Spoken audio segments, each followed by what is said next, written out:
নমস্কার, আরও একটা গুরুত্বপূর্ণ ইনফরমেশন নিয়ে চলে এলাম। খুব গুরুত্বপূর্ণ ভিডিও। যারা চ্যানেলে নতুন, চ্যানেলটাকে সাবস্ক্রাইব করে বেল আইকনটা টিপে রাখতে হবে।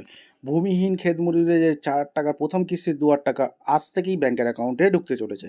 কারা টাকা পাবে, কারা পাবে না, বড় ঘোষণা করে দিল মুখ্যমন্ত্রী। আজকের ধর্ণা মঞ্চ থেকেই ঘোষণা করে দিল ব্যাংকের অ্যাকাউন্ট চেক করতে হবে, আজ থেকেই টাকা ঢোকা শুরু হচ্ছে। সবার আগে, সবার প্রথম ইউটিউবে প্রথমবার।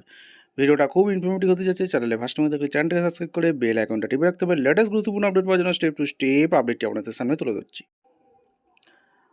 আজ থেকেই ক্ষেত মজুরদের অ্যাকাউন্টে করে 4,000 টাকা ঢোকা শুরু করেছে। কিভাবে আবেদন, এটি সরকারি প্রকল্পে কী কী নথি লাগছে জানুন। প্রথম কিস্তির টাকা 2,000 টাকা ঢুকতে চলেছে। শুধু বেকার যুবক যুবতীর জন্য যুবসাথী নয়, বাংলা কৃষকদের জন্য নতুন জনদরদি সরকারি প্রকল্প এনেছেন মুখ্যমন্ত্রী সর্বশেষ অন্তর্বর্তী বাজেটে। তাতেই কার্যত খুশির হওয়া গ্রাম বাংলা কৃষকদের ঘর। এবার সেই সব সারাদিন অন্যের জমিতে কাজ করে সংসার চালানো ক্ষেত মজুরদের জন্য আরও বড় পদক্ষেপ নিয়েছে পশ্চিমবঙ্গ সরকার। আনা হয়েছে ভূমিহীন ক্ষেত মজুর। রাজ্য সরকারের এই প্রকল্পের আওতায় বছরে 4 টাকা করে আর্থিক অনুদান দেওয়া হবে। ভূমিহীন ক্ষেত মজুরদের মমতা বন্দ্যোপাধ্যায় আজই জানিয়ে দিয়েছেন, এপ্রিল থেকে পর্যন্ত অপেক্ষা নয়, আর করতে হবে না।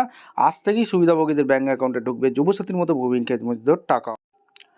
অনেকেই তাই এই প্রকল্পে নিয়ে উৎসুক, কিন্তু নতুন এই সরকারি প্রকল্পে কীভাবে আবেদন করবেন, কারা পাবেন, আর কী কী সত্য মানতে হবে তা নিয়ে রয়েছে নানা বিভ্রান্তি। চলুন আজকের এই প্রতিবেদনে বলে দিই। রাজ্যে কৃষকদের জন্য দীর্ঘদিন ধরে কৃষক বন্ধু প্রকল্প চালু রয়েছে। এবার সেই সুবিধা পরদি বাড়ি ভূমিহীন ক্ষেত মজুরদের জন্য আলাদা আর্থিক সহায়তা প্রকল্প করা হয়েছে। এই প্রকল্পের আওতায় যোগ্য উপভোক্তারা বছরে মোট 4,000 টাকা পাবেন। তবে পুরো টাকা একসঙ্গে দেওয়া হবে না, বছরে 2 বা 2,000 টাকা করে সরাসরি উপভোক্তার ব্যাঙ্ক অ্যাকাউন্টে পাঠানো হবে। অর্থাৎ ডিবিটি ডাইরেক্ট বেনিফিশিয়ারির মধ্যে টাকা পৌঁছে যাবে ব্যাংকের অ্যাকাউন্টে, উপভোক্তাদের সরাসরি ব্যাঙ্ক।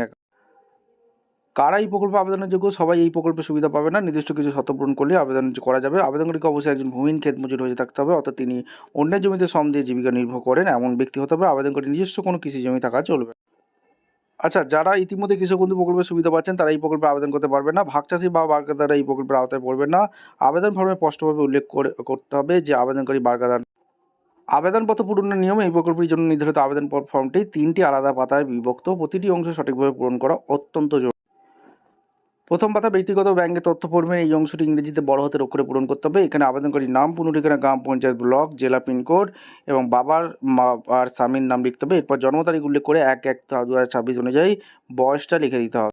লিঙ্গ, জাতি, এসসি, এসটি, ওবিসি জেনারেল নির্দিষ্ট করে টিক চিহ্ন দিতে হবে। তারপর ব্যাংক সংক্রান্ত তথ্য পাসবই দেখে সঠিকভাবে লিখতে হবে, অর্থাৎ ব্যাংকের number, account number, IFC code, নমিনির নাম, সম্পর্ক, বয়স উল্লেখ করতে হবে। নমিনি নাবালক হলে অভিভাবকের নাম দিতে হবে। সবশেষে আবেদন করে নিজের সই বা টিপসে দিতে হবে এবং রিসিট কপি বুক করে নিতে হবে। যারা আবেদন করেছিলেন তাদের ব্যাংকের অ্যাকাউন্টে টাকা ঢুকতে শুরু করেছে। অবশ্যই আপনারা ব্যাংকের অ্যাকাউন্ট চেক করে নিন। কাদের কাদের ভূমিহীন ক্ষেত মজুরের টাকা ঢুকলো অবশ্যই কমেন্ট সেকশনে ব্যক্ত করবেন। স্ট্যাটাসটা কীভাবে চেক করতে হবে পরবর্তী ভিডিও আসছে কিছুক্ষণের মধ্যেই। দেখা হচ্ছে কোনো পরবর্তী ভিডিও। ধন্যবাদ।